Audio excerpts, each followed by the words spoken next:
صورت میں سچ نہ بولنا ہی بہتر ہے، اور اس ظالم کو یہ بتانے کی ضرورت نہیں کہ فلاں تجھ سے بھاگ کر فلاں جگہ مقیم ہے۔ حضور صلی اللہ علیہ وآلہ وسلم نے 3 صورتوں میں جھوٹ بولنے کی اجازت دی ہے۔ ایک تو جنگ کی صورت میں کہ اپنے عزم و ارادہ کی بابت دشمن کو صحیح خبر نہ دی جائے۔ دوسرے اس وقت جبکہ ایک مسلمان دوسرے 2 مسلمان بھائیوں کے درمیان صلح کروا رہا ہو تو چاہیے کہ ایک کو دوسرے کی طرف سے جہاں تک ہو سکے اچھی بات کہے، خواہ اس نے نہ بھی کہی ہو۔ تیسرے اس صورت میں کسی کی 2 بیویاں ہوں اور وہ ہر ایک سے یہی کہے کہ مجھے تجھ سے محبت ہے۔ بس یاد رہے کہ اگر کوئی ظالم کسی کے مال کی نسبت دریافت کرے تو اسے نہیں بتانا چاہیے کہ اس طرح اگر وہ کسی کا راز معلوم کرنے کی کوشش کرے تو بھی نہیں بتانا چاہیے، خواہ معلوم ہی کیوں نہ ہو۔ اور اگر وہ کسی کے عیب و گناہ کی قرید میں سوال کرے تو جواب نہ دینا چاہیے، خواہ پورا حال معلوم ہو، کیونکہ شریعت کا یہی حکم ہے کہ دوسروں کی برائیوں پر پردہ ڈالنا چاہیے۔ اور اگر عورت بیوی اس وقت تک فرمانبرداری کے لیے آمادہ نہ ہو جب تک اسے اس کی کوئی فرمائش پوری کرنے کے سلسلے میں کوئی وعدہ نہ کیا جائے تو خاوند کے لیے جائز ہے کہ اسے وعدہ کر ڈالے، اور اسے معلوم ہو کہ اس کا پورا کرنا اس کے بس کا روگ نہیں ہے۔ تو یہ اس طرح کے خاص دیگر حالتوں میں جھوٹ بولنا حرام نہیں ہے۔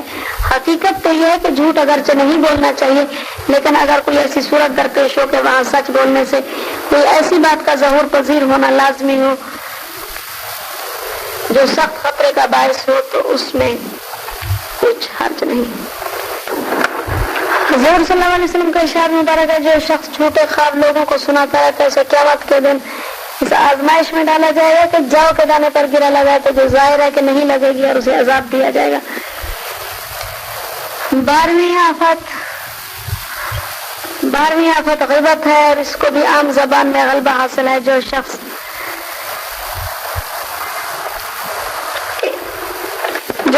غیبت کرتا ہے گویا وہ اپنے مردہ بھائی کا گوشت کھاتا ہے، جس کی مثال قرآن شریف میں حق تعالیٰ نے بھائی کا گوشت کھانے سے دی ہے، یعنی غیبت کرنے والا گویا اپنا بھائی کا گوشت کھاتا ہے۔ حضور صلی اللہ علیہ وسلم نے فرمایا غیبت سے بچو کہ اس کا گناہ زنا سے بھی زیادہ ہے، کیونکہ زانی کی توبہ قبول ہو جاتی ہے لیکن غیبت کرنے والے کی نہیں ہوتی، اور اس کی معافی صرف اسی صورت میں ہو سکتی ہے کہ خود وہ شخص معاف کر دے جس کی غیبت کی گئی ہو۔ فرمایا کہ معراج کی رات میرا گزر ایک ایسے گروہ کے قریب سے ہوا کہ وہ لوگ اپنے ناخنوں سے اپنے ہی چہرے کا گوشت نوچ رہے تھے۔ میں نے پوچھا یہ کون لوگ ہیں؟ بتایا گیا کہ یہ غیبت کرنے والے ہیں۔ حضرت سلمان بن جابر رضی اللہ تعالیٰ عنہ سے روایت ہے، فرماتے کہ ایک مرتبہ میں نے عرض کیا یا رسول اللہ صلی اللہ علیہ وسلم مجھے کوئی نصیحت فرمائیے جو میری رہنمائی و دستگیری کرے۔ فرمایا کار خیر کو کبھی حقیر نہ جانو، چاہے وہ کتنا ہی معمولی کیوں نہ ہو، یہاں تک کہ اگر اپنے ڈول سے کسی کے پیالے میں پانی ڈالو یا وہ پیالہ کسی دوسرے کے ہاتھ میں دو تو یہ بھی حقیر کام نہیں ہے۔ مسلمان بھائیوں سے خندہ پیشانی اور شفقت سے پیش آؤ، اور جب تمہارے پاس سے اٹھ جائے تو پیچھے ان کی غیبت نہ کرو۔ حق تعالیٰ نے حضرت موسیٰ علیہ السلام کو بذریعہ وحی مطلع کیا جو شخص غیبت سے توبہ کر کے مرے گا وہ سب سے آخر میں بہشت میں جائے گا، اور اگر توبہ کیے بغیر مرے گا تو سب سے پہلے دوزخ میں جائے گا۔ حضرت جابر رضی اللہ تعالیٰ نے فرماتے ایک مرتبہ حضور صلی اللہ علیہ وسلم کا ہم سفر تھا، میں راستے میں 2 قبروں پر سے گزر ہوا تو حضور صلی اللہ علیہ وسلم نے فرمایا یہ دونوں زیر عذاب ہیں، کیونکہ ایک غیبت کا عادی تھا اور دوسرا طہارت سے اس قدر دور کے کپڑوں کو پیشاب سے بھی نہیں بچاتا تھا۔ اور فرمایا ایک ہری ٹہنی درخت سے توڑ کر اس کے 2 ٹکڑے کیے اور ایک ٹکڑا دونوں قبروں پر گاڑ دیا، اور فرمایا جب تک یہ ٹہنیاں ہری رہیں گی ان کے عذاب میں کمی رہے گی۔ جب ایک شخص نے زنا کا اقرار کیا تو حضور صلی اللہ علیہ وسلم نے اسے سنگسار کرنے کا حکم دیا۔ صحابہ رضی اللہ تعالیٰ عنہ میں سے ایک نے دوسرے سے کہا اسے یوں بٹھایا گیا جیسے کتوں کو بٹھایا کرتے۔ کہ حضور صلی اللہ علیہ وسلم ایک مردار کے قریب سے گزرے اور فرمایا اس مردار کا گوشت کھاؤ۔ وہ کہنے لگے کیا مردار کا گوشت بھلا کیسے کھا سکتے؟ فرمایا وہ جو اپنے بھائی کا گوشت کھاتے رہتے ہو وہ اس سے کم گندا تو نہیں۔ حضور صلی اللہ علیہ وسلم نے غیبت کرنے والے کے ساتھ غیبت سننے والے کو بھی برا کہا ہے۔ فرماتے ہیں کہ حضور صلی اللہ علیہ وسلم نے غیبت کرنے والے کے ساتھ غیبت سننے والے کو بھی برا رکھا ہے اور فرمایا کہ کرنے والے کی طرح سننے والا بھی اس گناہ میں برابر کا شریک ہوتا ہے۔ صحابہ کا ہمیشہ ایک دوسرے کو کشادہ پیشانی سے دیکھتے اور کبھی ایک دوسرے کی غیبت نہ کرتے تھے، اور ان کے نزدیک یہ افضل ترین عبادت میں سے گویا ایک عبادت تھی، اور اس کی خلاف ورزی کرنا ان کے نزدیک منافقت میں شامل تھا۔ حضرت قتادہ رضی اللہ تعالیٰ عنہ فرماتے ہیں کہ عذاب قبر 3 طرح پر ہوتا ہے، یعنی خاص طور پر 1/3 غیبت کے باعث، نمبر 2 1/3 نکتہ چینی کے باعث، نمبر 3 1/3 کتروں کو پیشاب سے نہ بچانے کے باعث۔ حضرت عیسیٰ علیہ السلام اپنے حواریوں کے ساتھ جا رہے تھے کہ ایک مردہ کتا دکھائی دیا۔ ساتھیوں نے کہا کہ اتنی سخت بدبو اس کمبخت کی ہے۔ آپ نے فرمایا اس کے دانتوں کی صفائی بھی کتنی خوبصورت ہے۔ یہ ارشاد دراصل ساتھیوں کو یہ تعلیم دینے کی غرض سے تھا کہ جو چیز نظر آئے اس میں اچھائی کا پہلے تلاش کرنا چاہیے، اور وہی بات اس کے بارے میں کہنا چاہیے جو اس میں اچھی ہو۔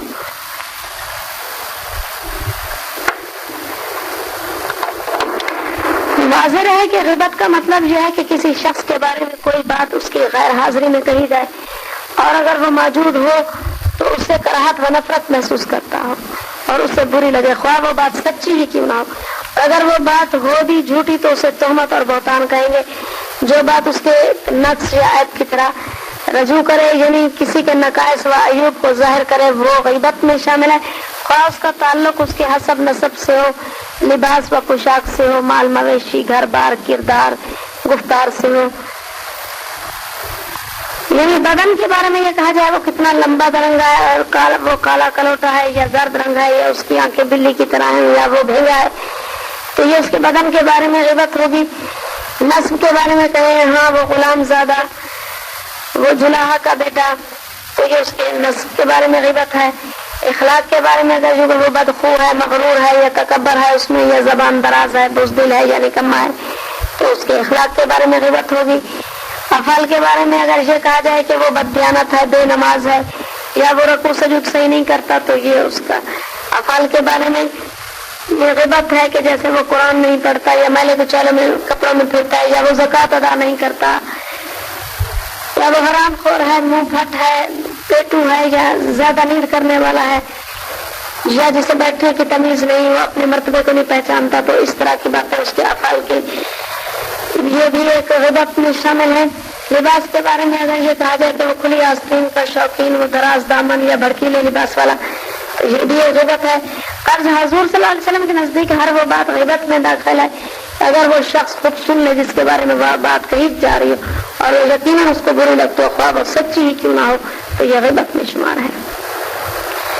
روایت ہے کہ ایک مرتبہ حضرت عائشہ صدیقہ رضی اللہ تعالیٰ عنہ فرماتی ہے کہ میں نے ایک عورت کے بارے میں کہا کہ وہ پست قامت ہے، تو حضور صلی اللہ علیہ وسلم نے فرمایا تو نے اس کی غیبت کی ہے، ابھی منہ میں پانی ڈالو اور کلی کرو۔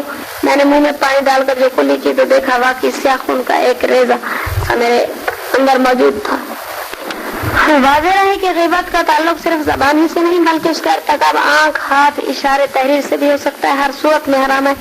عائشہ صدیقہ رضی اللہ تعالیٰ عنہ فرماتی ہے کہ میں نے جس عورت کو پست قد کہا تھا تو دراصل اشارے ہی سے بتایا تھا، حضور صلی اللہ علیہ وسلم نے اسے غیبت قرار دیا تھا۔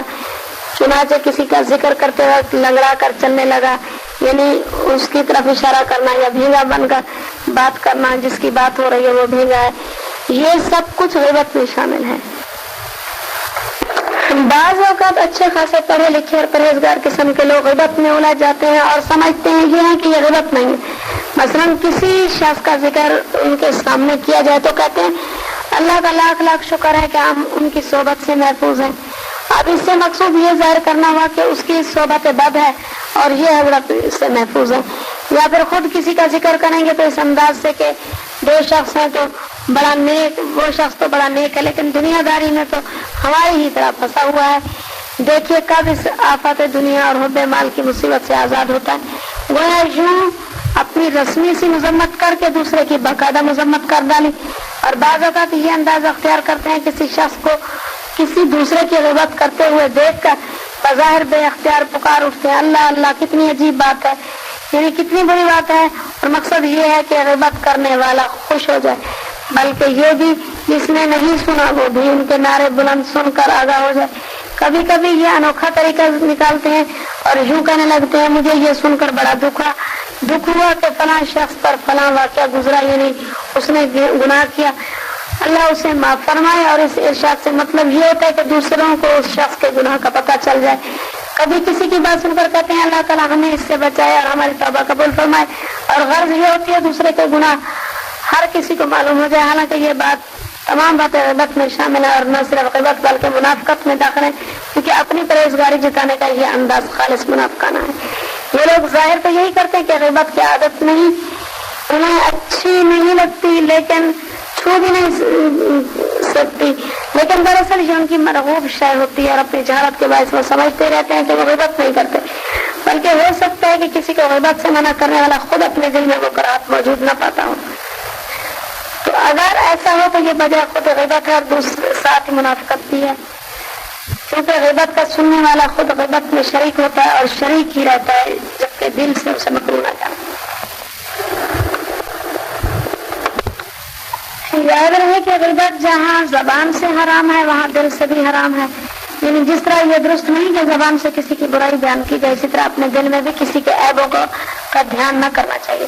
اور اس سے مراد یہ ہے کہ جب تک کسی کا عیب اپنی آنکھوں سے نہ دیکھ لے یا کم سے کم سن نہ لے، اس وقت تک خواہ دل میں بدگمان نہ ہو جائے، اور نہیں تو کم از کم اس کا انکار یقین کی حد تک۔ تو حضور کا ارشاد مبارک ہے کہ مسلمان کا خون، مال اور اس کے حق میں بدگمانی تینوں یکساں طور پر حرام ہے، اور پھر بدگمانی اگر یقین کر اور عدل سے بھی بعید ہو تو یہ صرف شیطانی کاروائی ہے۔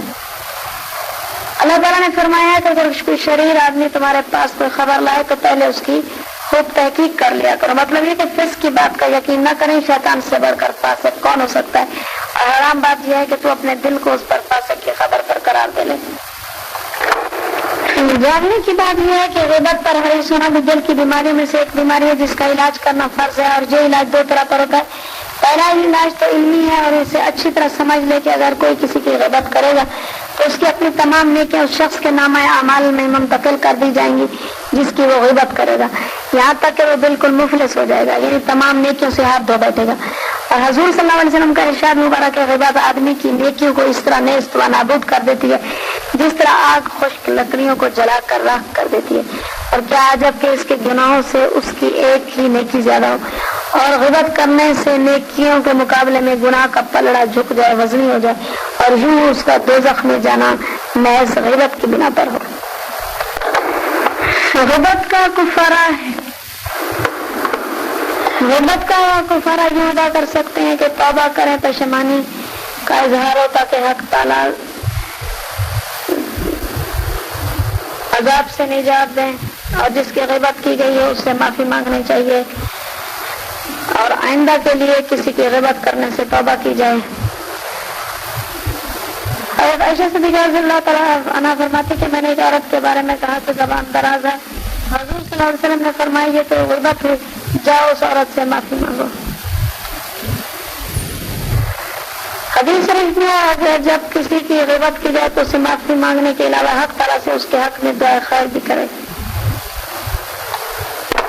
13ویں آفت لگائی بجائی اور غمازی کرنا ہے۔ حق تعالیٰ نے فرمایا ایسے شخص کی بات نہ ماننا چاہیے جو بے وقت ہو، تانے دینے والا ہو، چغلیاں لگاتا پھرتا ہو۔ نیز فرمایا بڑی خرابی ہے ہر ایسے شخص کے لیے جو پس پشت عیب نکالنے والا ہو۔